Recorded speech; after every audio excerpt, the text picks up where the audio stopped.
The band is playing there too, Lou. How about Mike Quick's top 10?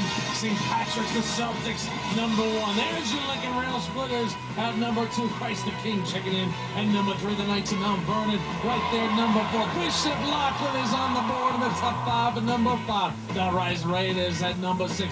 Thomas Jefferson. Beware of Thomas Jefferson in New York City. Lou Panzanero's Peekskill Club at number 8. Iona Prep as they continue to roll with Athletics at number 9. And St. Anthony's at number 10. And don't forget a little special time for Tuesday nights. New Balance High School Weekly presented by Max Preps.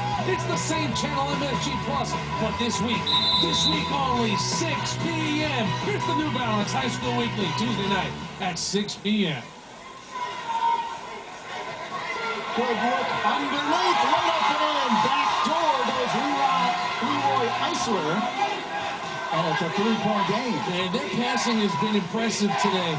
Boys and girls looks to make the extra pass, and they did that right there. And Eisler, a little reversal. 52 to 49. Inside is Paget. He lays it up. It rolls off the rim, and here come the Kangaroos.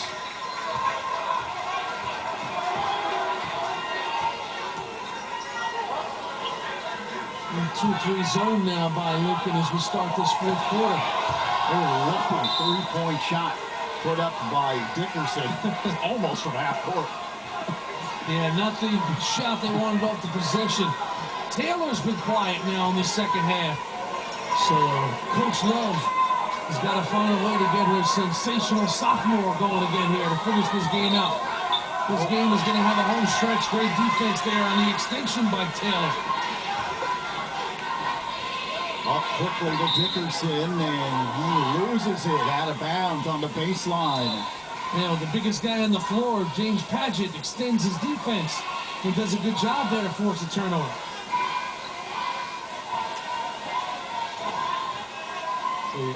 Rockland will sit down. And full court pressure here by boys and girls pays off. Dickerson tries to go up and over Stephenson. That's a tough thing to do. And then he's fouled on the reach-in after the rebound. Yeah, Dickerson has had a good game, but he's got to recognize there. He's got a 3-on-1 right there, and he's got to give this ball up. Ill-advised pass by Stephenson. Make him pay for the turnover. Get it to one of your wingmen.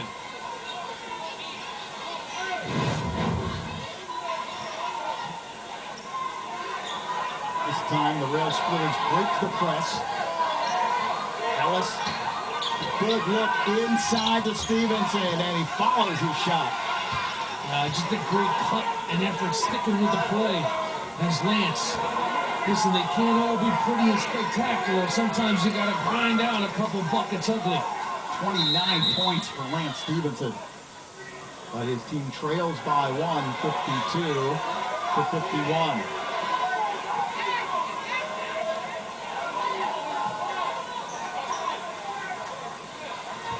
A stoppage of play right now on the court. Well, this is the home stretch of this game. There's 6 minutes and 17 seconds left. Boys and girls has a lot to prove. Can they hang with Lincoln, our number 2 team? And of course, Lincoln, they have a lot to prove too. A couple losses early in their season. Eamon chronicled their head coach, Tiny Morton, gave the team 12 days off. Not because he thought they needed a rest, because he thought they needed a change. They needed something to get their attention. He was hoping they would get out there, maybe play a little playground ball, maybe go to a couple of open gyms, you know, and kind of rediscover the game a little bit. And now it brings us to this first week in January. Nothing is decided in the first week in January. We all know basketball points towards February. When you get into the postseason, in the March, towards March, and that is the PSAL Championship in Madison Square Garden. But you got to build on these seasons early in them. Here's a turnaround jumper from the foul line. It's good. Tyler Young hits. And again, the Kangaroos with a 3-point lead. It's 54-51. Fadeaway jumper doesn't go. And the rebound pulled down by Taylor. Tyler Young He's playing a big game today, Lou, on both ends, contributing, making a lot of things happen. The fish outside to Taylor, off the pass and in. Great move by Taylor that time. The defense extends for the jump shot, and he takes it strong the easy way. And now a 5-point lead for the Kangaroos. Their largest lead of the game here. Paget puts it up and in. He cuts it to 3. It's 56-53. Paget just camped out, waiting for that long side rebound, and it came right to him. Long three-pointer off the rim, no. Rebound pulled down by Eisler. It's a big rebound, too. Gives him another chance, another opportunity. That shot does not go from the top of the key. Now Stephenson looking to settle things down, brings it across the midcourt line. 5 minutes and counting down here in the fourth quarter. And it looks like a reach-in foul will be called on boys and girls. Both of these coaches are coaching the pants off this game right now. It's right there for the taking for both of them. Ruth Lovelace and Tiny Morton, both good players in their day, too. Tiny running the point for Bobby Hartstein, was on the floor when Lincoln won the city title in '86. And of course, Ruth Lovelace, well, she was just awesome, though. Averaged 20 points and 9 rebounds as a sophomore. By the time she was a senior, it was 35 points for Ruth and 15 rebounds, and she became an all-city player and an All-American. Well, Paget missed the first end of a 1-and-1. All kinds of collisions at midcourt, and now it looks like a timeout called by the Kangaroos. It was a good job by DJ Cutler there to hustle his way to get that ball back and get that quick timeout so they did not lose the possession.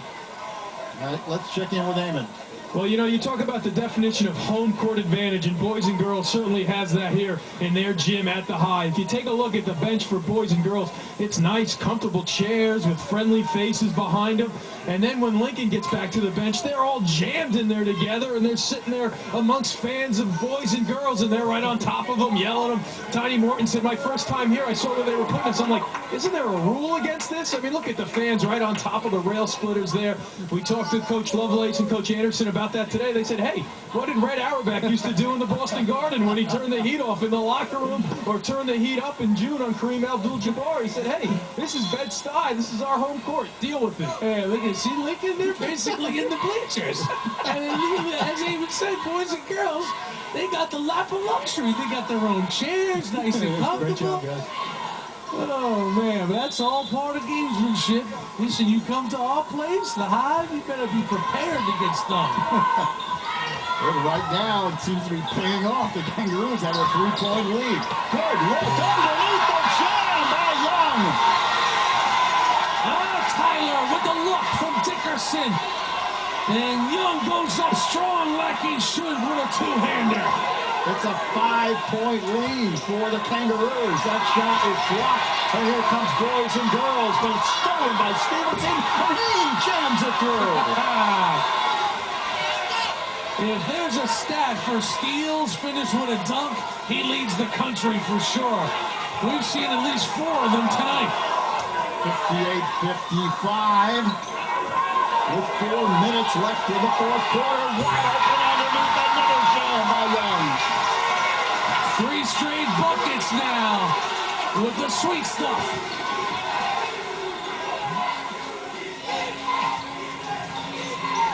And this is the helter-skelter style that Lincoln wants to create. But it's boys and girls who's taking advantage and thriving in this format. And Samuels anticipating, steals the ball. It'll be boys and girls possession.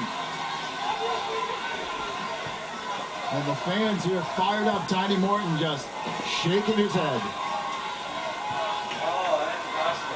His team trails by 5 with 3:38 left.